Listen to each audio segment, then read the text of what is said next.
Hi, my name is Ashley Lane, and I am doing the leadership interview portion of the assignment. The person who I decided to interview is indeed my father, Sean Lane. And while many would think that that is probably the easiest thing I could have done, I actually have a lot of good reasons on why I chose him. My first being that he's been my role model since day one for many reasons. He actually got me into business as a small 5 or 7 year old kid. I started my first business doing car washing. He not only taught me how to wash a car, but he also taught me how to market my business and advertise around town. It was a great summer job, and I actually got my siblings and a lot of the neighborhood kids to also join me on that little mission. So he got me in business really early in life. He also helped me out with a lot of my other school positions.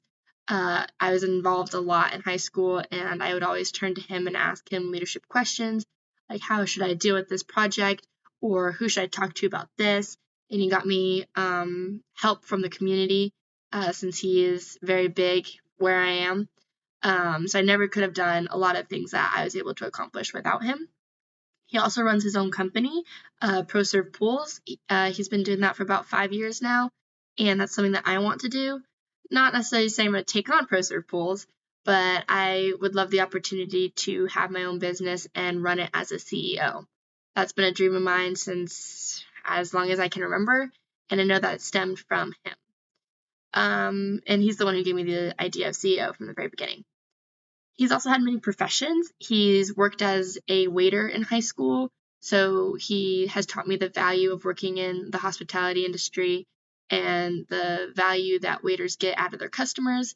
And so I think that that's really important to know, especially since a lot of US companies are restaurants, and how to um, deal with waiters and be respectful, I think, is something that everyone should know. So he taught me that from a very young age. He also worked in corporate America as a salesperson. He worked for IBM and Workday.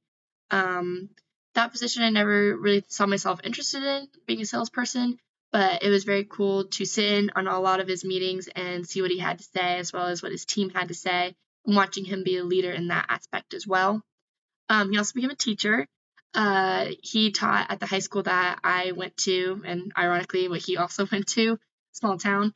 So I got to see him teach and talk to a lot of students about corporate America as well as business and marketing. He actually made the Marketing Academy, which I ended up taking over as a student leader in my senior year. So that's pretty cool to see that little bond and link. And again, he is CEO of his own company, ProServe Pools, which I am currently employed at as well. Um, as for my perception of the leader, Sean, during my interview, I would say he speaks very well. Having been in a lot of meetings with him, I could see this throughout all of them. He knows what he wants to say, and he knows how to say it. There's no buts, long trains of thought. He has very decisive idea and knows how to approach how he wants to say that. He can also hold a room. He has an agenda and he can stick to it, which I think is super important, as a lot of leaders can go off on tangents or not know what they want to say, so it just circles around and around. But in every situation I've been with him, he's had an agenda and has kept with it and moved the team through it. He's also interested in helping out. When I was asking him interview questions and asking him about leadership, he was asking me questions as well. He wanted to know how school was going in regards to this class specifically. He wanted to know what I've been learning as a leader and how he can help me in my leadership positions as well as in this class. And so, I talked to him about the different approaches to leadership and asked what he thought about it, and he had a lot of great feedback. Um, as for key leadership characteristics that I discussed from this person, I would say listening is definitely one of the key ones that I've really picked up. He always says talk less and listen more. I am a huge talker. I don't love to hear myself speak, but I do love talking to people, so that can come across as me not necessarily listening a whole lot. And so something that, I took and something that he actually gave me feedback on was to talk less and listen more. And he shows all this in his morning meetings. Having also been an employee of his, I get to go to the 7 a.m. morning meetings with the team, and I see him talk for maybe a quarter of it, and then he brings in other leaders to talk about what they have going on for the day, as well as ask the employees what they see and ask them like little questions like, if you see a ring of oil around the pool, what do you most likely think that is? So it engages the employees as well as making sure that we're all knowing our jobs and the chemicals that we put in the pool.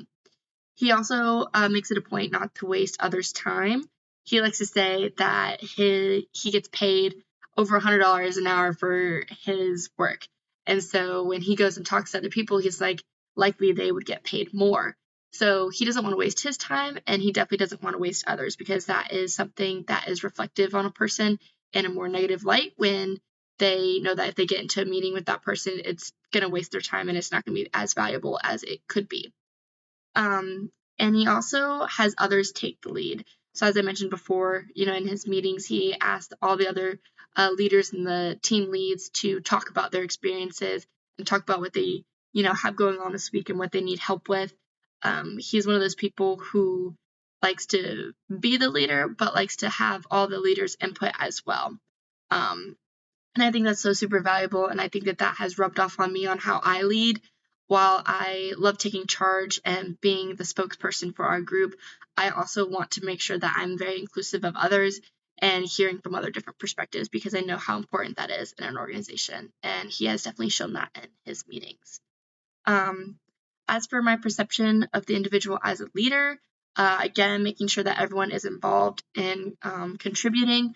My dad is one of those very efficient people, and he doesn't necessarily like when people slack off or when people are a burden on the team. He says we're only as strong as our weakest link.